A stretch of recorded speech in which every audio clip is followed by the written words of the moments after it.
Assalamualaikum warahmatullahi wabarakatuh. Halo teman-teman, perkenalkan nama saya Lena Nur Arbiani. Kalian bisa panggil Lena ya. Nah, saya saat ini adalah mahasiswi D3 Kebidanan semester 5 di Sekolah Tinggi Ilmu Kesehatan Akvidyo. Oh iya nih teman-teman, sekedar informasi bahwa Sekolah Tinggi Ilmu Kesehatan Akvidyo, khususnya program studi D3 Kebidanan, saat ini sudah menyandang predikat A atau terakreditasi A. Jadi buat teman-teman yang mau masuk ke kebidanan, boleh banget nih masuk ke Stikes Akvidyo. Oke teman-teman, pada kesempatan kali ini aku mau membahas tentang apa sih itu tuberkulosis. Nah, dengan seperti sesuai dengan judul yang aku sampaikan tadi, yaitu kenali dan akhiri tuberkulosis.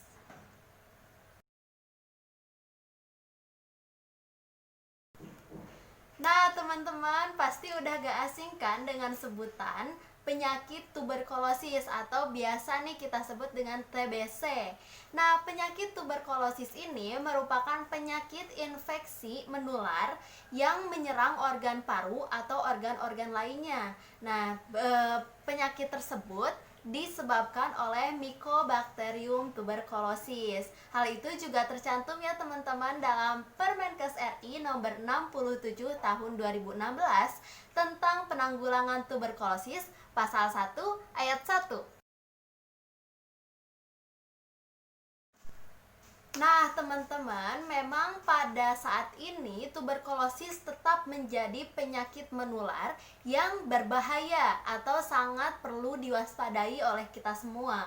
Kenapa berbahaya? Karena menurut catatan dari WHO, ada sebanyak 1,5 juta orang meninggal karena TB dan 89.000 diantaranya adalah berjenis kelamin laki-laki atau pria, kemudian 480.000 diantaranya adalah wanita dan 140.000 dari catatan tersebut adalah penderita dari kelompok rentan, yaitu anak-anak. Nah, teman-teman, maka dari itu kita perlu banget nih mewaspadai adanya penyakit tuberkulosis. Apalagi memang sebagian besar estimasi insiden TBC ini terjadi di kawasan Asia Tenggara, di mana terjadi di kawasan Asia Tenggara itu sebesar 45% dari data kasus yang ada. Kemudian sekitar 25%-nya itu berada di kawasan Afrika. Nah, kita termasuk kawasan Asia Tenggara kan ya nih, Indonesia ini termasuk kawasan Asia Tenggara. Maka dari itu kita perlu nih sangat berhati-hati dengan penyakit tuberkulosis tersebut. Menurut Marlinda Indah pada tahun 2018, Badan Kesehatan Dunia telah mendefinisikan negara dengan beban tinggi atau high burden countries atau biasa disebut dengan HBC untuk TBC berdasarkan 3 indikator. Yang pertama adalah TBC, terus yang kedua adalah TBC HIV, dan yang ketiga MDR TBC. Nah, ada sekitar 48 negara di dunia ini yang masuk ke dalam data tersebut.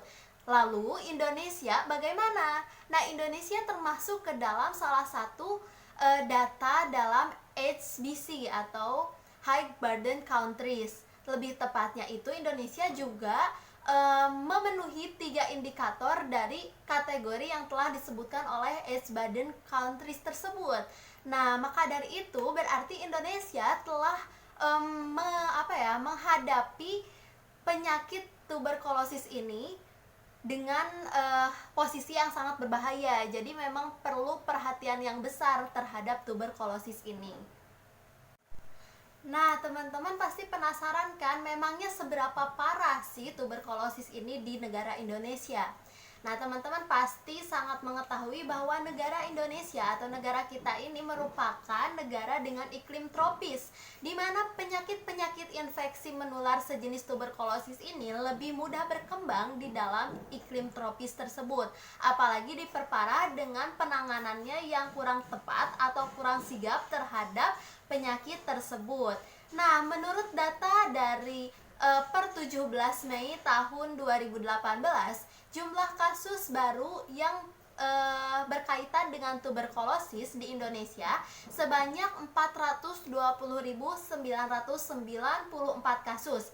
Nah, sedangkan ada prevalensi yang lebih besar, yaitu pada laki-laki 3 kali lipat daripada perempuan. Nah, teman-teman memang perlu berhati-hati nih, apalagi bagi teman-teman yang masih merokok atau melakukan pola hidup yang kurang sehat, lebih rentan terkena tuberkulosis ini, karena menurut data survei menemukan bahwa dari seluruh partisipan laki-laki yang merokok itu terdapat 68,5% dan hanya 3,7% partisipan perempuan yang merokok yang terkena oleh tuberkulosis. Jadi teman-teman yang merokok ini harus hati-hati banget nih mengenai tuberkulosis tersebut.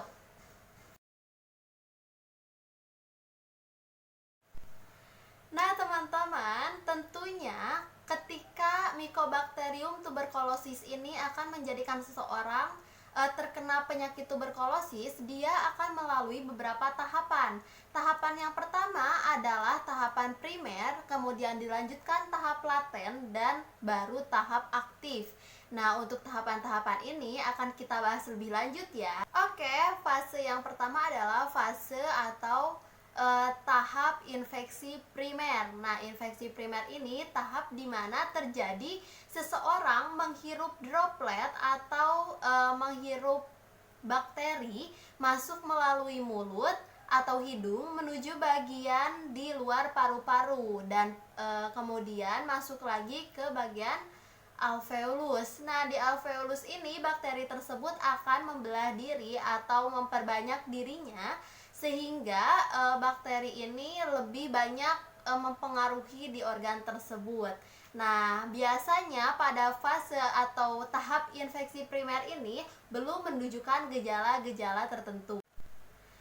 Nah, setelah melalui infeksi primer, bakteri tersebut bisa melanjutkan ke dalam tahap infeksi laten. Nah, di tahap infeksi laten ini bakteri tersebut akan bersinggungan dengan sel makrofag, di mana sel makrofag di sini berusaha dengan sekuat tenaga untuk mempertahankan kesehatan tubuh dan melawan bakteri tuberkulosis tersebut. Akan tetapi memang bakteri tuberkulosis ini atau Mycobacterium tuberculosis ini sangatlah kuat dan memiliki dinding yang cukup kuat juga. Maka dari itu tidak jarang sel makrofag sudah berusaha sekuat tenaga pun tetap sulit untuk memusnahkan bakteri tuberkulosis tersebut. Nah, karena hal itu muncullah sistem imun tubuh kita yang berusaha juga untuk melawan bakteri tuberkulosis tersebut. Jika kuat, bakteri tuberkulosis tersebut bisa musnah. Namun jika sistem imun kita atau pertahanan tubuh kita itu tidak kuat, nah, ini yang menjadi permasalahan yang akan menyebabkan bakteri memasuki status dorman atau status yang disebut juga dengan status tidur. Dimana ketika bakteri tersebut tertidur dalam waktu yang cukup lama, karena memang bakteri jika tertidur bisa lama ya waktunya, itu tidak akan menyebabkan gejala apapun. Tetapi di sini statusnya itu sudah terkena oleh tuberkulosis. Nah, biasanya seseorang yang terkena dengan penyakit tuberkulosis ini tapi tidak menimbulkan gejala, itu biasa disebut dengan penyakit atau seseorang yang terkena penyakit tuberkulosis laten. TBC laten ini sebenarnya tidak akan menularkan ke orang lain, akan tetapi memang kita tetap harus menjaga kewaspadaan dan kesehatan diri kita terhadap TBC ini. Nah, daya tahan tubuh kita yang melemah atau pertahanan tubuh kita yang kurang kuat itu bisa menyebabkan runtuhnya sel-sel pertahanan yang telah dibangun untuk melindungi dari penyebaran infeksi bakteri tuberkulosis. Alhasil, bakteri yang tadinya tertidur itu bisa bangun dan kemudian kembali aktif untuk menginfeksi saluran atau organ-organ dalam tubuh kita. Nah, dengan demikian orang yang terkena atau orang yang di dalamnya itu memiliki sistem imun yang rendah, kemudian bakteri tuberkulosisnya tadi bangun kembali, infeksi kembali, itu biasa disebut dengan TB aktif, di mana TB aktif ini mulai nih menunjukkan gejala-gejala awal dari terjadinya tuberkulosis.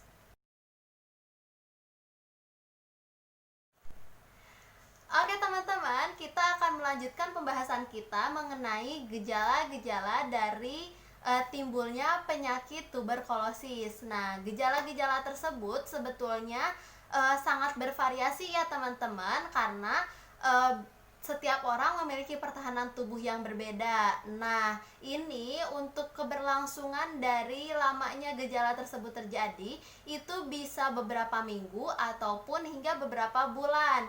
Hal ini tercantum dalam buku yang berjudul Tuberculosis in Adults and Children. Nah, teman-teman, ada beberapa nih gejala khas yang bisa kita sebut dengan tanda-tanda terkena penyakit TB paru aktif. Nah, yang pertama adalah batuk menurun selama 2 minggu atau lebih. Kemudian, yang kedua adalah nyeri dada dan sesak nafas. Yang ketiga, berkeringat di malam hari. Keempat, demam. Dan yang kelima adalah berat badan turun drastis. Jika teman-teman mengalami beberapa tanda tersebut atau gejala-gejala tersebut, teman-teman perlu nih memeriksakan diri ke dokter. Dan jangan lupa tetap jaga kesehatannya dengan jaga penularannya dengan memakai masker ya ketika akan mengunjungi tenaga kesehatan atau fasilitas kesehatan. Nah, kenapa sih tadi disinggung dengan adanya penggunaan masker ketika akan mengunjungi fasilitas kesehatan ataupun bertemu dengan lingkungan sekitar? Dikarenakan Mycobacterium tuberculosis ini sendiri itu bisa menular melalui udara. Nah, udara jadi melalui udara ya, bukan melalui kontak permukaan. Nah, ketika penderita TB paru aktif atau TB paru positif itu bersin, batuk, berteriak, bernyanyi. Nah, bakterinya itu, bakteri tuberkulosisnya itu akan ikut keluar dan tergabung dalam udara menjadi droplet nuklei. Dimana ketika ada orang lain yang menghirup droplet nuklei tersebut, orang tersebut tentunya akan terindikasi gejala atau terindikasi penyakit tuberkulosis, karena Mycobacterium tuberculosis yang berada dalam droplet nuklei tersebut akan masuk melalui saluran hidung, saluran mulut, bronkus dan menuju alveolus. Itu tercantum dalam CDC tahun 2016. Oke, siapa sih sebenarnya yang lebih mudah menularkan penyakit tuberkulosis ini? Nah, penyakit tuberkulosis ini menjadi mudah menular ketika tuberkulosis tersebut terjadi pada organ paru-paru atau laring. Nah, pada umumnya memang ada beberapa orang dengan penyakit TB yang seharusnya dianggap mudah menular sampai orang tersebut yang pertama telah menyelesaikan 2 minggu standar terapi anti-B. Kemudian yang kedua telah mempunyai hasil sputum smear negatif 3 kali berturut-turut. Yang ketiga adalah memiliki peningkatan pada gejala. Namun memang pada dasarnya walaupun ada golongan-golongan tersebut, tetap saja seseorang yang memiliki tuberkulosis harus tetap dianggap sebagai orang yang mudah menularkan tuberkulosis itu. Meskipun tidak perlu sampai jadi bahan pembulian atau jadi stigma negatif di antara lingkungan sekitarnya, akan tetapi tetap diwaspadai sampai dengan adanya diagnosis yang menjelaskan bahwa seseorang tersebut dinyatakan sembuh total. Seperti itu teman-teman.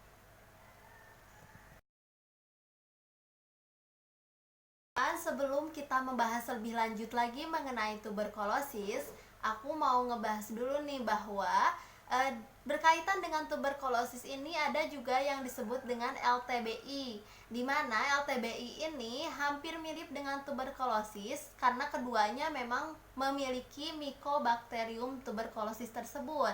Akan tetapi di LTBI ini jumlah dari bakterinya itu lebih sedikit dibandingkan dengan jumlah di kasus TB atau kasus tuberkulosis. Nah, teman-teman, selain itu untuk LTBI ini tidak dapat menularkan ke orang lain, tidak merasa sakit, kemudian radiografinya normal, lalu olesan sputum dan kulturnya negatif, dan ketika mengenai atau membahas tentang terapi pun hanya dilakukan pertimbangan apakah perlu terapi atau tidak. Tidak seperti pada kasus TB yang memang jelas perlu terapi. Kemudian tidak perlu adanya isolasi pernafasan, dan pada umumnya untuk LTBI ini tidak dimasukkan ke dalam kasus tuberkulosis atau tidak dikatakan sebagai kasus tuberkulosis. Sedangkan tuberkulosis adalah kebalikan-kebalikan dari hal-hal yang berkaitan dengan LTBI tersebut. Jadi teman-teman jangan sampai salah membedakan ya antara LTBI dengan tuberkulosis. Tentunya untuk berkaitan dengan penyakit tuberkulosis ini juga ada beberapa faktor yang bisa menjadikan terjadinya tuberkulosis tersebut. Nah, apa saja sih faktor-faktornya? Yang pertama adalah kedekatan dengan pasien. Jadi, untuk untuk orang-orang yang lebih dekat dengan penderita tuberkulosis itu lebih rentan tertular oleh tuberkulosis tersebut. Kemudian juga bisa dari faktor individunya, di mana faktor individu itu berkaitan dengan status gizinya, kesehatan, terus pertahanan tubuhnya atau imunnya dan lain sebagainya. Nah, selain itu, untuk tuberkulosis ini juga dipengaruhi beberapa faktor lainnya, termasuk faktor sosial dan ekonomi, juga kebiasaan hidupnya. Jadi ini untuk orang-orang yang merokok atau sering terkena asap rokok, kemudian orang-orang yang sering minum alkohol itu lebih rentan terhadap penyakit tuberkulosis tersebut.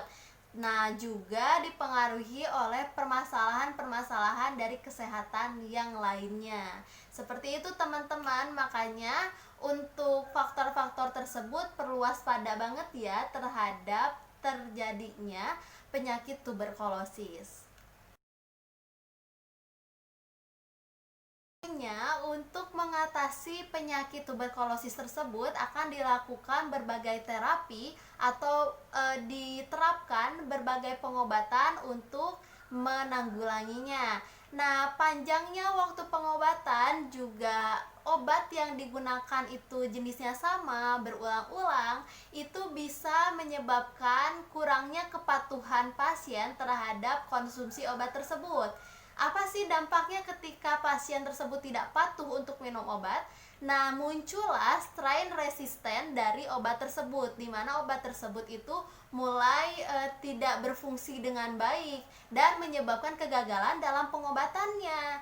Nah, ini yang perlu diperhatikan oleh pasien, terutama sebagai penyebab utama terjadinya strain resisten tersebut, dan juga orang-orang yang berada di lingkungannya untuk tetap memotivasi ketika pasien tersebut menjalani pengobatan, dan melakukan pendekatan bahwa memang pengobatan ini sangat penting dan kepatuhan untuk mengkonsumsi obatnya itu juga mempengaruhi keberhasilan dari pengobatannya. Begitu. Nah, maka dari itu teman-teman yang mungkin saat ini itu terkena penyakit tuberkulosis, tetap semangat, harus tetap diminum obatnya, tetap dipatuhi aturan minum obatnya. Juga orang-orang yang berada di lingkungannya mungkin ada yang terkena tuberkulosis juga, jangan dijauhi, jangan dijadikan stigma, orang itu tuh terkena tuberkulosis dan aku gak mau deket-deket sama dia, bukan kayak gitu walaupun kita harus waspada, tapi kita harus memberikan dukungan yang lebih, karena memang pada dasarnya seseorang yang terkena penyakit tertentu itu biasanya psikologisnya juga terpengaruhi, yang mengakibatkan bisa mengakibatkan adanya ketidakpatuhan terhadap pengobatan tersebut. Begitu teman-teman.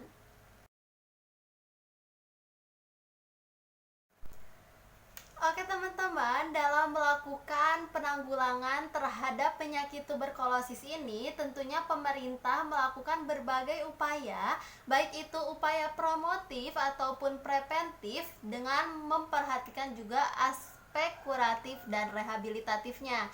Hal ini tercantum dalam Permenkes RI nomor 67 tahun 2016 tentang penanggulangan tuberkulosis pasal 1 ayat 2. Nah, memang pada proses penanggulangan ini atau proses usaha pemerintah menanggulangi tuberkulosis ini, tentu kita juga harus ikut andil dengan melakukan berbagai pencegahan penyakit tuberkulosis. Apa aja sih pencegahan penyakit tuberkulosis itu? Yang pertama adalah membudayakan pola hidup bersih dan sehat. Kemudian membudayakan perilaku etika berbatuk nih, seperti batuknya ditutup dengan tisu atau ditutup dengan kain tertentu atau dengan posisi seperti ini. Nah, selanjutnya melakukan pemeliharaan dan perbaikan kualitas perumahan atau lingkungan sekitarnya agar berstandar rumah yang sehat atau lingkungan yang sehat. Kemudian peningkatan daya tahan tubuh dengan melakukan olahraga atau dengan mengkonsumsi zat-zat makanan yang bergizi. Juga dengan adanya penanganan penyakit yang terkena terhadap tuberkulosis, penyakit penyerta tuberkulosis juga.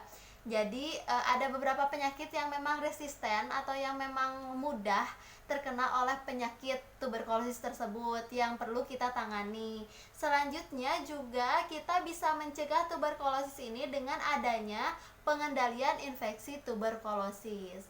Begitu teman-teman. Jadi silahkan tetap menjaga kesehatan tubuhnya, menjaga pola hidup bersih dan sehatnya, lingkungan sekitarnya agar tetap sehat dan terhindar dari tuberkulosis. Jika ada yang terkena tuberkulosis, tolong jangan dijadikan bahan bully atau bahan judgement atau dijadikan stigma negatif. Jadi tetap sayangi mereka, dukung mereka untuk dapat melawan tuberkulosis. Gitu teman-teman, mungkin hanya itu yang bisa saya sampaikan. Segala kritik dan saran yang akan disampaikan silahkan disampaikan melalui kolom komentar ya. Oke, terima kasih teman-teman. Wassalamualaikum warahmatullahi wabarakatuh.